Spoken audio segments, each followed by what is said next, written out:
ಮುಖ್ಯ ಉದ್ದೇಶ ಕಡದನಮರಿ ಗ್ರಾಮ ಪಂಚಾಯಿತಿಯಲ್ಲಿ ಚಿಂತಾಮಣಿ ತಾಲೂಕಿನಲ್ಲಿ ಮತ್ತು ರಾಜ್ಯದಲ್ಲಿ ನಡೆದ ಇರತಕ್ಕಂತಹ ಸರ್ಕಾರದ ಸವಲತ್ತುಗಳನ್ನು ದುರುಪಯೋಗ ಮಾಡಿಕೊಂಡು ಬಡವರಿಗೆ ಸಿಗಬೇಕಾಗಿರತಕ್ಕಂತಹ ಸವಲತ್ತುಗಳನ್ನ ಬೇರೆ ಯಾರಿಗೋ ಡೈವರ್ಟ್ ಮಾಡಿ, ಅಂದರೆ ವಿತ್ ರೆಕಾರ್ಡ್ ನಿಮ್ಗೆ ತೋರಿಸ್ತಾ ಇರ್ತೀವಿ. ಕಡದನಮರಿ ಗ್ರಾಮ ಪಂಚಾಯಿತಿಯಲ್ಲಿ ಜಲಜೀವನ್ ಮಿಷನ್ ಅಡಿಯಲ್ಲಿ 3 ಗ್ರಾಮಗಳಲ್ಲಿ 14 ಜನ ಹೆಸರುಗಳನ್ನ ಇಲ್ಲಿ ಮೆನ್ಷನ್ ಮಾಡಿದ್ದಾರೆ, ಸಬ್ಸ್ಕ್ರೈಬರ್ಸ್ ಅಂದ್ಬಿಟ್ಟು. ಜಲಜೀವನ್ ಮಿಷನ್ ಅಡ್ಲಿ ಅವರು ಯಾರು ಕೂಡ ಆ ಗ್ರಾಮಕ್ಕೆ ಸಂಬಂಧಪಟ್ಟಿರೋರಲ್ಲ. ಆ ಗ್ರಾಮಗಳಲ್ಲಿ ಆ ಧರ್ಮದ ವ್ಯಕ್ತಿಗಳೇ ಇಲ್ಲ.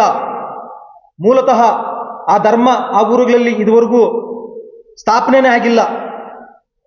ಒಂದು ನರಮಾನವ ಕೂಡ ಆ ಊರುಗಳಲ್ಲಿ ಇಲ್ಲ. ಅಂಥವ್ರ ಹೆಸರುಗಳನ್ನ ಜಲಜೀವನ್ ಮಿಷನ್ ಅಡಿಯಲ್ಲಿ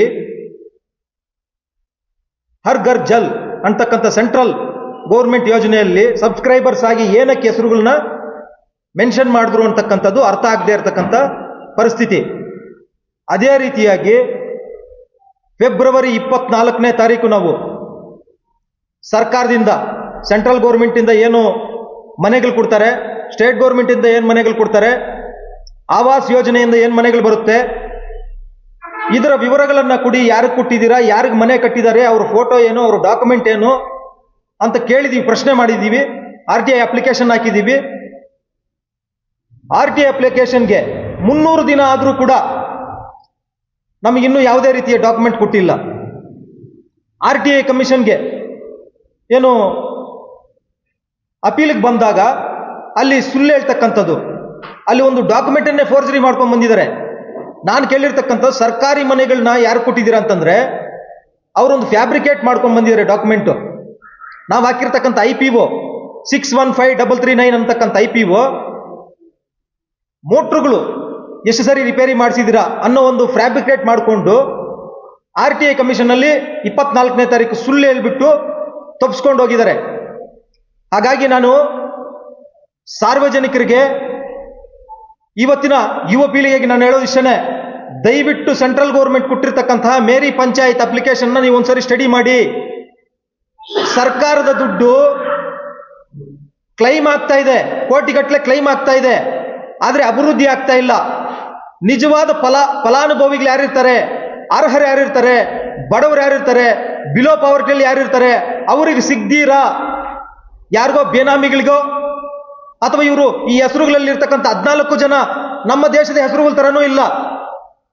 ಮೇ ಬಿ ಎಲ್ಲಾದ್ರೂ ಟೆರರಿಸ್ಟ್ ಗ್ಯಾಂಗ್ ಅಲ್ಲಿ ಇರ್ತಕ್ಕಂಥವ್ರನ್ನೇನಾದ್ರೂ ನಮ್ಮೂರಿಗೆ ಬಂದು ಇಲ್ಲಿ ID ಪ್ರೂಫ್ನ ಕ್ರಿಯೇಟ್ ಮಾಡ್ತಾ ಇದ್ದಾರೆ ಅಂತ ಅನ್ಸುತ್ತೆ ನಮಗೆ. ಜನಸಾಮಾನ್ಯರು ಭಯಭೀತರಾಗಿದ್ದಾರೆ.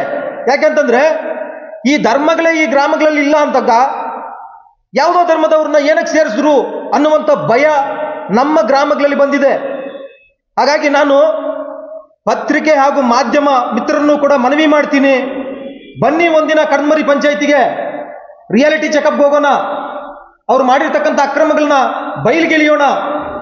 ಏನು ನಾವು ಕಳೆದ ವರ್ಷ 26ನೇ ತಾರೀಕು ಗುರುವಾರ ಡಿಸೆಂಬರ್ ನಾವಲ್ಲಿ ಪ್ರತಿಭಟನೆಯನ್ನು ಹಮ್ಮಿಕೊಂಡಿದ್ರೆ, ನಮ್ಮ ಪ್ರತಿಭಟನೆಯನ್ನು ಹತ್ತಿಕ್ಕದಂತ ಕೆಲಸಕ್ಕಂತ ನಿಮ್ಗೆಲ್ಲರಿಗೂ ಸಾಕ್ಷಿ ಇದೆ ನಿಮ್ಮ ಹತ್ರ. ನನ್ನನ್ನು ಸರ್ಕಲ್ ಇನ್ಸ್ಪೆಕ್ಟರ್ ಪೊಲೀಸ್ ಸ್ಟೇಷನ್ ಕರ್ಕೊಂಡೋದ್ರು ಚಿಂತಾಮಣಿಗೆ. ಇವರೊಂದು ಅಲ್ಲಿ ಒಂದು ಪ್ರೆಸ್ ಮೀಟ್ ಮಾಡಿದ್ರು, ನಾನು ಓಡೋಗಿದ್ದೀನಿ ಅಂತೇಳಿ ಸುಳ್ಳು ಮಾಹಿತಿಯನ್ನು ಕೊಟ್ಟರು. ಅದಾದ್ಮೇಲೆ ನಾನು ಫೆಬ್ರವರಿ 24ನೇ ತಾರೀಕು 26 RTI ಅಪ್ಲಿಕೇಶನ್ಸ್ ಹಾಕಿದೆ.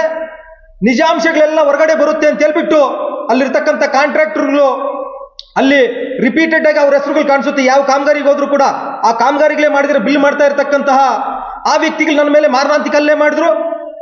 ಮಾರಣಾಂತಿಕ ಹಲ್ಲೆ ಮಾಡಿದಾಗ ನಾನು ಪೊಲೀಸ್ ಸ್ಟೇಷನ್ಗೆ ಹೋಗಿ ಕಂಪ್ಲೇಂಟ್ ಕೊಟ್ರೆ ಅದು ನಾನ್ ಕಾಗ್ನಿಸಬಲ್ ಅಂತ ರಿಪೋರ್ಟ್ ಆಗಿದೆ.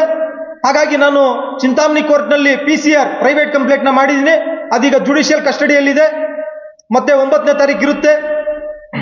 ಹೀಗಾಗಿ ನಾನು ಈ ರಾಜ್ಯದಲ್ಲಿರ್ತಕ್ಕಂಥ ಯುವಕರನ್ನ, ಮಾಧ್ಯಮ ಮಿತ್ರರನ್ನ ಮನವಿ ಮಾಡೋದಿಷ್ಟೇ, ನಾವೆಲ್ಲರೂ ಸೇರಿ ಸರ್ಕಾರದ ನಿಧಿಗಳನ್ನ ಅಭಿವೃದ್ಧಿ ಕಡೆ ಮತ್ತೆ ಫಲಾನುಭವಿಗಳಿಗೆ ಸಿಗೋ ತರ ಮಾಡಬೇಕು. ಇಲ್ಲ ಅಂತಂದ್ರೆ ಬಡವನಾಗೆ ಉಳಿತಾನೆ. ಯಾರು ದೌರ್ಜನ್ಯ ಇರ್ತಾರೆ ಅವ್ರು ಮಾತ್ರ ಬೆಳೆದು ನಮ್ಮಂತ ಬಡವರನ್ನ ತುಳಿದಾಕ್ತಾರೆ. ಇದು ಕಷ್ಟ, ಈ ರೀತಿ ಆಗ್ಬಾರ್ದು ಅಂತೇಳಿ ನಾನು ನಿಮ್ಗೆ ತಿಳಿಸ್ತಾ ಇದ್ದೀನಿ. ಕೊಡ್ತಾ ಇಲ್ಲ. ಈ ಸಾಕ್ಷಿ ಸಮೇತ ನಿಮ್ಮ ಮುಂದೆನೇ ಇಲ್ಲೇ ಇದೆ. ಕೇಳಿರೋದೇ ಒಂದು, ಕೊಟ್ಟಿರೋದೇ ಒಂದು. RTI ಇದರಲ್ಲಿ ಕೊಟ್ಟಾಗ ಅದ್ರ ಮಾಹಿತಿನ ತಿರುಚಿ ಅಧಿಕಾರಿಗಳಿಗೆ ತಿರುಚಿ ಕೊಟ್ಟಿರ್ತಕ್ಕಂಥದ್ದು. ಅಧಿಕಾರ ದುರುಪಯೋಗ ಮಾಡ್ಕೊಂತ ಇದ್ದಾರೆ. ನಮ್ಮ ಜಿಲ್ಲೆಯಲ್ಲಿ ಭ್ರಷ್ಟಾಚಾರ ತಾಂಡವ ಆಡ್ತಾ ಇದೆ. ಈ ಅನ್ಯ ಧರ್ಮದ ಹೆಸರುಗಳು ಯಾಕೆ ಸೇರಿಸಿದ್ದಾರೆ ಅನ್ನೋದು ನಮ್ಮ ಪ್ರಶ್ನೆ. ಯಾವ ಕಾರಣಕ್ಕಾಗಿ ಸೇರಿಸಿದ್ದಾರೆ, ಇದರಿಂದ ಹಿಂದಿನ ಉದ್ದೇಶ ಏನು, ಮುಂದೆ ಏನಾಗುತ್ತೆ, ಯಾಕೆ ಇವರಿಗೆ ಈ ಧರ್ಮದವರ ಮೇಲೆ ಅಷ್ಟೊಂದು ಪ್ರೀತಿ, ಅಧಿಕಾರಿಗಳಿಗೆ ರಾಜಕೀಯ ವ್ಯಕ್ತಿಗಳ ಒಂದು ಪ್ರೇರಣೆಯಿಂದನ, ಒತ್ತಡದಿಂದನ?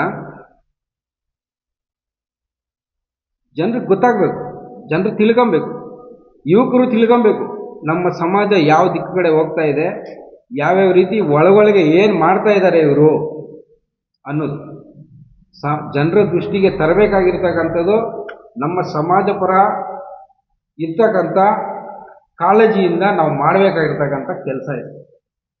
ಸಾಕ್ಷಿ ಸಮೇತ ಇದೆ. ನಮ್ಮ ಎಲ್ಲ ಮಾಧ್ಯಮ ಮಿತ್ರರಲ್ಲಿ ನಾವು ಕೇಳ್ಕೊಳ್ಳೋದು, ಸರ್ಕಾರಿ ಈ ಜಲಜೀವನ್ ಮಿಷನ್ನಲ್ಲಿ ಏನು ಸಿಕ್ಕಿದೆ ಫಲಾನುಭವಿಗಳು, ಅದು ಯಾರ ಹೆಸರಲ್ಲಿ ಇದೆ, ನ್ಯಾಯಯುತವಾಗಿ ಸಿಗಬೇಕಾಗಿರೋದು ಸಿಕ್ಕಿದೆಯಾ ಇಲ್ವಾ ಅನ್ನೋದು ತನಿಖೆ ಆಗಬೇಕು. ಪ್ರತಿಯೊಬ್ಬರು ಇದ್ರ ಬಗ್ಗೆ ತಿಳ್ಕೊಬೇಕು. ಸರ್ಕಾರಿ ಸವಲತ್ತುಗಳು ಏನು ಸಿಗ್ತಾ ಇದೆ ಅದ್ರ ಬಗ್ಗೆ ಜನರಿಗೆ ಮಾಹಿತಿ ಸಿಗೋ ಹಂಗೆ ಡಿಸ್ಪ್ಲೇ ಆಗಬೇಕು, ಸಾರ್ವಜನಿಕರಿಗೆ ಡಿಸ್ಪ್ಲೇ ಆಗಬೇಕು, ಗೊತ್ತಾಗಬೇಕು. ಪ್ರತಿಯೊಂದು ಏನು ಸವಲತ್ತು ಕೊಡ್ತಾರೆ ಸರ್ಕಾರದಿಂದ ಅದು ಜನರಿಗೆ ಗೊತ್ತಾಗುವಂಗೆ ನಮ್ಮ ಕಾರ್ಯ ನಡಿಬೇಕು. ಅಲ್ಲಿ ವಾಸನೆ ಇಲ್ಲ, ಅವ್ರ ವೋಟರ್ ಐ ಡಿ ಅಲ್ಲಿಲ್ಲ, ಆ ಊರಲ್ಲಿ ಆ ಧರ್ಮದವರೇ ಇಲ್ಲ. ಯಾವ ಧರ್ಮ ಸರ್? ಮುಸಲ್ಮಾನರ ಧರ್ಮ. ಆ ಧರ್ಮದವರು ಅಲ್ಲಿ ಇಲ್ಲವೇ ಇಲ್ಲ. ಊರು ಮನೇನೇ ಇಲ್ಲ, ಮನೇನೇ ಇಲ್ಲ. ಅದು ಹೇಗೆ ಜಲಜೀವನ್ ಮಿಷನ್ ಅಲ್ಲಿ ವಾಸನೆ ಇಲ್ಲದೆ ಇರ್ತಕ್ಕಂಥ ಆ ಧರ್ಮದ ಮುಸಲ್ಮಾನ ಧರ್ಮದ ಮನೆಗಳು ಇಲ್ಲದೆ ಇರ್ತಕ್ಕಂಥವ್ರಿಗೆ ಕನೆಕ್ಷನ್ ಹೆಂಗ್ ಕೊಟ್ಟರು?